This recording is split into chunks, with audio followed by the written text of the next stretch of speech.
Welcome friends, welcome to my YouTube channel myself Arijit Roy. আগের দিন আমি ইফ ফাংশন নিয়ে আলোচনা করেছিলাম।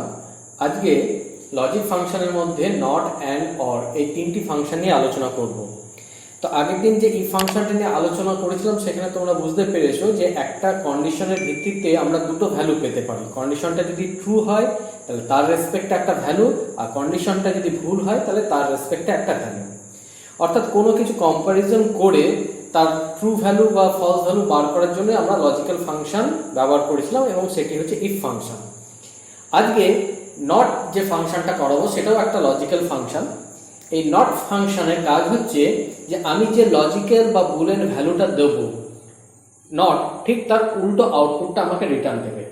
অর্থাৎ আমি যদি কোনো লজিক্যাল বা বুলিয়ান ভ্যালু ট্রু দেই তাহলে সে তার আউটপুটটা দেবে ফলস, আর আমি যদি বুলিয়ান ভ্যালুটা ফলস দেই তাহলে নট ঠিক তার উল্টো অর্থাৎ ট্রু ভ্যালু হিসেবে আউটপুট দেবে। কিরকম দেখো, এখানে আমি একটা ছোট টেবিল তৈরি করে রেখেছি। এখানে একটা ডেটার মধ্যে ট্রু আর ফলস দুটো ভ্যালু আমি বসিয়ে রেখেছি। আমি নট ফাংশন আমি এখানে ইউজ করব। তো নট ফাংশন করবে কি, যে ভ্যালুটা আমি দেবো তার সেল রেফারেন্সের মধ্যে সে তার ভ্যালুটাকে অপোজিট বা চেঞ্জ করে দেবে। কিরকম না, আমি এখানে লিখছি equal to not bracket open ট্রুটা রয়েছে আমার A5 সেলের মধ্যে। তো আমি A5 সেলে ক্লিক করলাম, ব্র্যাকেট ক্লোজ, এন্টার। তাহলে কি হলো, এখানে ছিল ট্রু ভ্যালু, নট ঠিক তার অপোজিট ভ্যালু অর্থাৎ ফলস ভ্যালুতে রিটার্ন দিল। এবার এটাকে ধরে যদি আমি টেনে দিই নিচের দিকে তাহলে দেখো ফলস ভ্যালু ছিল, সেটা হচ্ছে ট্রু ভ্যালু। এটাই মূলত লজিক নট ফাংশনের কাজ, ট্রু ভ্যালুকে ফলস ভ্যালু এবং ফলস ভ্যালুকে ট্রু ভ্যালু হিসেবে রিটার্ন দেওয়া। ঠিক আছে, নেক্সট আরেকটা লজিক ফাংশন, সেটা হচ্ছে অ্যান্ড ফাংশন।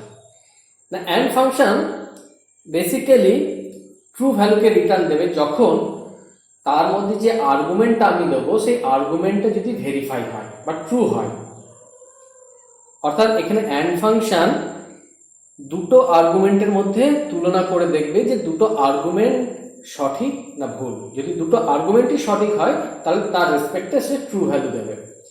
যেমন এখানে আমি একটা এক্সাম্পলের জন্য আমি এখানে বোঝাচ্ছি, দেখো এই চারটার মধ্যে যে সাপোজ এই যে এখানে জেন্ডারের ঘরটা রয়েছে মেল, অর্থাৎ B13 এর সেলে রয়েছে মেল। আমি এখানে ভেরিফাই চেক করব যে B13 এর সেল ভ্যালুটা মেল কিনা। তাহলে আমি কি করে চেক করব, আমি চেক করছি B13 ইকুয়াল টু ডবল কোটেশনের মধ্যে মেল,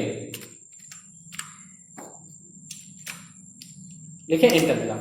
ও আমাকে রিটার্ন দিল যে ট্রু, বিকজ B13 সেলের ভ্যালুটা হচ্ছে মেল।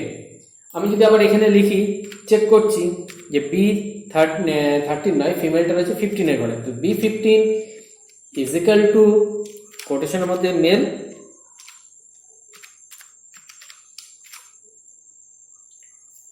এন্টার। সে আমাকে কি রিটার্ন দিল, ফলস, বিকজ B15 সেলের ভ্যালুটা মেল নয়। এটা তো নয় জাস্ট একটা ক্রাইটেরিয়াকে আমি চেক করে দেখলাম যে এটা মেল না ফিমেল, এটা ট্রু না ফলস, এর ভ্যালুটা এত না এত, সেটা আমি চেক করলাম। কিন্তু যখন একের অধিক অর্থাৎ দুটো স্টেটমেন্টকে আমাকে চেক করতে হবে তখন আমি অ্যান্ড দেবো। তো এখানে কিভাবে করা যায়, ধরো আমি এখানে একটা কন্ডিশন দিচ্ছি যে এই টেবিলটা থেকে আমি সেই সমস্ত এমপ্লয়ীদেরকে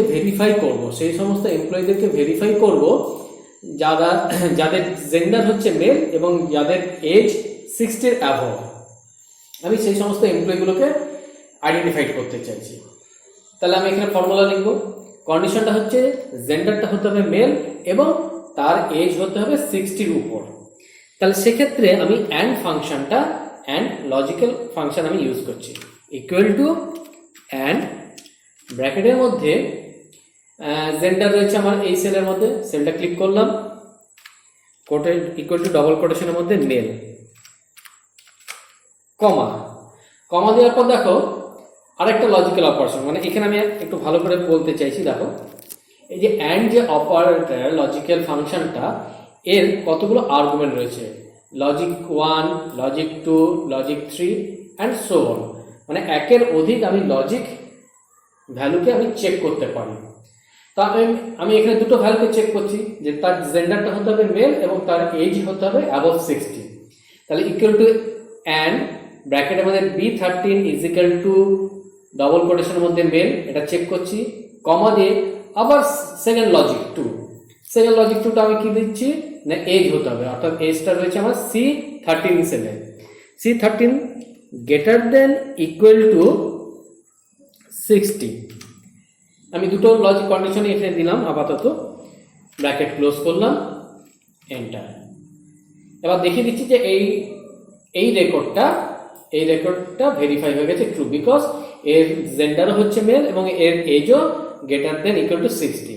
এবার বাকি রেকর্ডগুলোকে যদি চেক করতে চাই, এই ফর্মুলাটাকে ধরে আমি নিচে টেনে দিলাম, তো দেখা যাচ্ছে নিচের দুটি ফর্মুলাতে ভেরিফিকেশন ফলস হচ্ছে। কেন না এখানে ফর্মুলা বারে তুমি দেখো যে আমার প্রথম কন্ডিশনটা হচ্ছে গিয়ে মেল ক্যান্ডিডেট কিনা, তো হ্যাঁ আমার সেকেন্ড রেকর্ডটা তো মেল ক্যান্ডিডেট মিলে গেছে, কিন্তু ফার্স্ট কন্ডিশন তো মিলে গেছে মেল, আর সেকেন্ড যে কন্ডিশনটা সেটা হচ্ছে এজ হতে হবে greater than equal to 60, but এখানে এজ কিন্তু গ্রেটার দেন ইকুয়াল টু 60 না, তাই জন্য রিটার্নটা এসছে ফলস। ঠিক একইভাবে এর ক্ষেত্রেও তাই হবে, এর ফার্স্ট কন্ডিশনটা ছিল মেল, কিন্তু এর ফার্স্ট কন্ডিশনে কিন্তু এটা ফিমেল হয়ে যাচ্ছে, কিন্তু age greater than equal to 60 ঠিক আছে, তাই জন্য এটা ফলস এসছে। অর্থাৎ অ্যান্ড লজিক ফাংশন তখনই তোমাকে ট্রু ভ্যালু রিটার্ন দেবে যখন তার মধ্যে যতগুলো লজিক স্টেটমেন্ট বা যতগুলো আর্গুমেন্ট ফুলফিল হচ্ছে, ট্রু হচ্ছে, তখনই সে রিটার্ন হিসাবে ট্রু দেবে। যদি কোনো একটা আর্গুমেন্ট ভুল হয়ে যায় বা কন্ডিশন ম্যাচ না করে, তাহলে সে আউটপুট ফলস দেবে। নেক্সট ফাংশন হচ্ছে গিয়ে অর ফাংশন। অর ফাংশন বা লজিক ফাংশনটা আমাকে ট্রু ভ্যালু রিটার্ন দেবে তখনই যখন ওর মধ্যে আর্গুমেন্টগুলোর মধ্যে কোনো একটা আর্গুমেন্ট যদি ট্রু হয়, এনি ওয়ান আর্গুমেন্ট যদি ট্রু হয়, তবে সে রিটার্নটা ট্রু দেবে। এবার এখানে দেখা যাক, এখানে আমি একটা কন্ডিশন দিয়ে রেখেছি যে জেন্ডার হতে হবে মেল এবং এজ হতে হবে গ্রেটার দেন ইকুয়াল টু 50। তাহলে আমি এখানে লিখছি equal two or bracket open, gender রয়েছে আমার এজ 13 এর ঘরে, ইকুয়াল টু, এবার কম্পারিজন করছি ডবল কোটেশনের মধ্যে মেল, ডবল কোটেশন কমপ্লিট, কমা, এবার সেকেন্ড লজিক দিচ্ছি, আমি সেকেন্ড লজিকটা দিচ্ছি যে এজ, অর্থাৎ এজ আছে আমার এখানে I13, কি আছে গ্রেটার দেন ইকুয়াল টু 50 হতে হবে, greater than equal to 50, bracket close. আমার অর কন্ডিশনের মধ্যে আমি দুটো কন্ডিশন দিলাম, অর লজিক ফাংশনের মধ্যে দুটো আমি আর্গুমেন্ট দিয়েছি, এক হচ্ছে তার জেন্ডার হতে হবে মেল অথবা তার এজ হতে হবে greater than equal to 50, any one condition, any one argument যদি ঠিক হয় তাহলে সে আউটপুটটা ট্রু দেবে। দেখো এখানে ট্রু এসছে, দ্যাট বিকজ তার জেন্ডারটা মেলের সাথে ম্যাচ করেছে এবং এজ যেটাও গ্রেটার দেন ইকুয়াল টু 50, অর্থাৎ এখানে দুটো কন্ডিশনই ম্যাচ করেছে, অর্থাৎ ট্রু। এবার দেখো এখানে আমি দেখাচ্ছি ট্রু, ফর্মুলা বারে গিয়ে দেখা যাক কি লেখা আছে। ফর্মুলা বারে দেখাও এজ 14টা মেল ক্যান্ডিডেট হয়েছে, বাট 49টা গ্রেটার দেন ইকুয়াল টু 50 নয়, তার মানে এখানে একটা আর্গুমেন্ট ম্যাচ করেছে আর একটা আর্গুমেন্ট ম্যাচ করেনি, সেক্ষেত্রেও কিন্তু রেজাল্ট এসছে ট্রু। দ্বিতীয় ক্ষেত্রে ফার্স্ট আর্গুমেন্টটা ফিমেল ক্যান্ডিডেট, যেটা কিন্তু ম্যাচ করলো না আমার ফার্স্ট আর্গুমেন্টের সাথে, কিন্তু সেকেন্ড যে আর্গুমেন্টটা সেটা কিন্তু ম্যাচ করে গেছে, তার জন্য রেজাল্টও এসছে ট্রু। তাহলে অর ফাংশন আর অ্যান্ড ফাংশন, এই দুটো লজিক ফাংশনের মূলত পার্থক্য হচ্ছে অ্যান্ড লজিক ফাংশনের মধ্যে যতগুলো আর্গুমেন্ট দেওয়া হবে প্রত্যেকটা আর্গুমেন্ট ট্রু হলে বা সঠিক হলে, ক্রাইটেরিয়া ম্যাচ করলে তবেই সে আউটপুটটা ট্রু দেবে। আর অর ফাংশনের ক্ষেত্রে অরের মধ্যে যতগুলো আর্গুমেন্ট আছে কোনো একটা আর্গুমেন্ট যদি ট্রু হয় তাহলে সে আউটপুট হিসেবে ট্রু দেবে। ঠিক আছে, আচ্ছা অ্যান্ড ফাংশনটাকে আমি আরেকটু ইন ডিটেলসে বোঝাচ্ছি। ধরো আমি একটা মার্কশিট তৈরি করে রেখেছি, এখানে আমি একটা ম্যাথের মার্কস দিতে পারি। একটা 100 নম্বরের পরীক্ষার মার্কস কত হতে পারে? 0 থেকে 100 এর মধ্যে। তো আমি একটা মার্কস দিলাম 75। আমি এখানে চেক করব যে আমি যে মার্কসটা দিয়েছি 75 এটা কি ভ্যালিড না ইনভ্যালিড। তার মানে 75 মার্কসটা 0 থেকে 100-এর মধ্যে কিনা। কি করে চেক করব? না আমি এখানে চেক করছি অ্যান্ড ব্র্যাকেট ওপেন 75টা আছে আমার C20 ঘরে, C20 greater than equal two 0 কমা আবার C20 less than equal two 100। এবার আমাকে একটা চেক করে দেবে যে 75টা 0-র চেয়ে বেশি এবং 100-র চেয়ে কম কিনা, দুটো কন্ডিশনই ফুলফিল করছে কিনা। হ্যাঁ, দুটো কন্ডিশনই ফুলফিল করেছে, তাই এটা ট্রু। এবার কোনো কারণবশত আমি এন্ট্রি করার ক্ষেত্রে ম্যাথের নাম্বারটা 175 করে দিলাম আউট অফ 100-এর মধ্যে, তো এটা তো ঠিক নয়।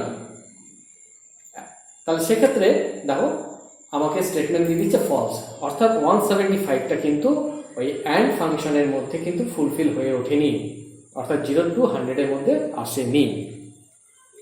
এবার এই অ্যান্ডটাকেই আমরা কাজে লাগিয়ে এখানে আমি একটা রিমার্কস বসাচ্ছি। এই টেবিলের রিমার্কসটা অলরেডি আমরা এই ফাংশনে আলোচনা করেছিলাম, তো আরেকবার আমরা এটাকে আলোচনা করব with the help of and logic function. যে কোনো স্টুডেন্ট যদি 40-এর কম পায় তাহলে সে ফেল, কোনো স্টুডেন্ট যদি 40 বা 40-এর সমান যদি পায় তাহলে তাকে আমি পাস করিয়ে দেবো, আর কোনো স্টুডেন্ট যদি অ্যাবভ 60% বা 60 বেশি পায় তাহলে তাকে ডিস্টিংশন দেবো। তাহলে এটা আমি কি করে করব? তো আমি এখানে ফর্মুলাটা লিখবো equal to if bracket open, একটু ভালো করে লক্ষ্য করবে, স্কিপ করে গেলে কিন্তু ফর্মুলাটা বুঝতে পারবে না। এই ইফ ফাংশন দিয়ে কিন্তু কিভাবে রিমার্কসটা বার করতে হয় সেটা আমি ইফ ফাংশনে যে ভিডিওটা দিয়েছিলাম তাতে ডেসক্রাইব করা হয়েছিল।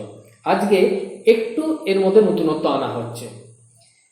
ইফ অ্যান্ড ব্র্যাকেট ওপেন, আমার মার্কসটা রয়েছে কোথায়? এখানে 74, অর্থাৎ B24 সেলে। তাহলে B24 আমি এখানে চেক করব যে এই 74 যে ভ্যালুটা, অর্থাৎ B24 এর সেলের মধ্যে যে ভ্যালুটা থাকবে সেটা 0 থেকে 40-এর মধ্যে হতে পারে। তাহলে গ্রেটার দেন ইকুয়াল টু 0 কমা B24 লেস দেন 40। তো যদি ওই সেল ভ্যালুটা, আমি জানি না ওই সেল ভ্যালুটা কত B24 এর মধ্যে, সেই সেল ভ্যালুটা যদি 0 to 40-এর মধ্যে থাকে, লেস দেন 40-এর মধ্যে থাকে, তাহলে সে কি হচ্ছে, কন্ডিশন অনুসারে সে ফেল করে যাচ্ছে। কোনো স্টুডেন্ট যদি 0 থেকে 40-এর মধ্যে থাকে, 40-এর কমের মধ্যে থাকে তাহলে ফেল। তাহলে কমা ডবল কোটেশনের মধ্যে ফেল, ডবল কোটেশন কমপ্লিট, কমা। এমনও হতে পারে যে B24 সেলের ভ্যালুটা 0 থেকে 40-এর মধ্যে নয়, সে 40 বেশি পেতে পারে। তাহলে সেক্ষেত্রে আবার আমাকে চেক করতে হবে যে অ্যান্ড B24 এর সেল ভ্যালুটা তাহলে কি greater than 40, greater than equal two 40, কমা B24 এর সেল ভ্যালুটা কি তাহলে লেস দেন 60। যদি লেস দেন 60 হয় তাহলে কি হবে? তাহলে নিশ্চয়ই 40-এর বেশি 60-এর কম, তাহলে মানে তার রিমার্কসটা হবে পাস। তাহলে ডবল কোটেশনের মধ্যে পাস, ঠিক আছে, কমা। এমনও হতে পারে সেই সেল ভ্যালুটা 0 থেকে 40-এর মধ্যেও নেই, 40 থেকে 60-এর মধ্যেও নেই, সেই সেল ভ্যালুটা 60 to 100-এর মধ্যেও থাকতে পারে। তাহলে আবার আমি চেক করব if bracket open and B24 greater than equal to 60, comma B24 less than equal to 100। এটাও তো হতে পারে একটা ওই সেল ভ্যালু মার্কসটা। তাই যদি হয় তাহলে আমি তাকে কি দেবো? ডিস্টিংশন দেবো। তাহলে ডবল কোটেশনের মধ্যে ডিস্টিংশন, কমা, ডবল কোটেশন কমপ্লিট, কমা। এবার আরেকটা জিনিস হতে পারে যে ওই সেল ভ্যালু B24 এর যে সেলের মধ্যে যে ভ্যালুটা আছে সেটা দেখা গেল 60 to 100-এর মধ্যে নেই, কেউ হয়তো ভুল করে 100-এর অ্যাবভ মার্কস বসিয়ে দিয়েছে, 120, 139, অর্থাৎ 100-এর উপর। তো 100-এর উপর যদি মার্কস বসায় তাহলে তো সেটা ইনভ্যালিড মার্কস হয়ে যাবে। যদি ম্যাথের মার্কসটা আমি ধরি আউট অফ 100-এ এক্সাম হয়েছে তাহলে তো ইনভ্যালিড হয়ে যাবে।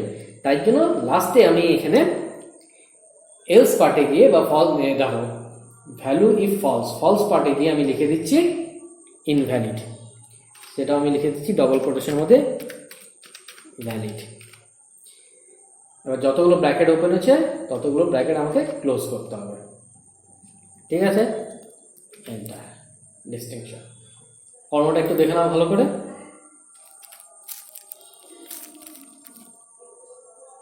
হ্যাঁ দেখো, ফর্মুলাটা নোট ডাউন করে নাও ভালো করে এবং বুঝে নাও। যদি বুঝতে তোমাদের অসুবিধা হয় তাহলে তোমরা অবশ্যই আমাকে কমেন্ট বক্সে লিখে জানাবে যে কোন জায়গায় তোমাদের বুঝতে অসুবিধা হয়েছে। ঠিক আছে, এন্টার দিলাম। এরপরে ওই ফর্মুলাটাকে রেস্ট অফ দ্য সেলে আমি অটোফিল করে কপি করে দিলাম। দেখো 74, 60 বেশি, ডিস্টিংশন পেয়েছে 10, 40 চেয়ে কম তাই ফেল করেছে। 69, 60 চেয়ে বেশি ডিস্টিংশন। দেখো এখানে একটা ভুল করে আমি এন্ট্রি করে দিয়েছি 157 আউট অফ 100 এর উপর। তা কোনো স্টুডেন্ট 100-র মধ্যে 157 পেতে পারে না, তাই এটা এখানে দেখিয়ে দিয়েছে ইনভ্যালিড। বুঝে গেল? তার মানে এখানে প্রত্যেকটা সেলের ভ্যালুগুলোকে ওই অ্যান্ডের মধ্যে যে আর্গুমেন্টগুলো লিখেছি তার মধ্যে কম্পেয়ার করে দেখে নিচ্ছে যে সেটা 0 থেকে 40-এর মধ্যে বা 40 থেকে 60-র মধ্যে বা 60 থেকে 100-এর মধ্যে বা তার অ্যাভভ কিনা। প্রত্যেকটা সেলের মধ্যে কম্পারিজন চেক করে নিয়ে সে ট্রু ভ্যালু দিচ্ছে এবং তার রেসপেক্টে আমি রিমার্কসগুলো এইভাবে তৈরি করতে পেরেছি দুটো লজিক্যাল ফাংশন, একটা ইফ এবং অ্যান্ড ফাংশনের সাহায্য নিয়ে। ঠিক আছে, আশা করি তোমাদের বুঝতে কোনো অসুবিধা হয়নি। যদি অসুবিধা হয় আবার বলছি কমেন্ট বক্সে লিখবে। আর যদি এই এক্সাম্পল দিয়ে বোঝানোটা তোমাদের যদি পছন্দ হয়ে থাকে তাহলে একটা লাইক বাটন প্রেস করবে আর তোমার বন্ধুদের মধ্যে এটাকে শেয়ার করবে যাতে তারাও এই জিনিসটা বা নলেজটা গ্যাদার করতে পারে। ওকে, থ্যাংক ইউ।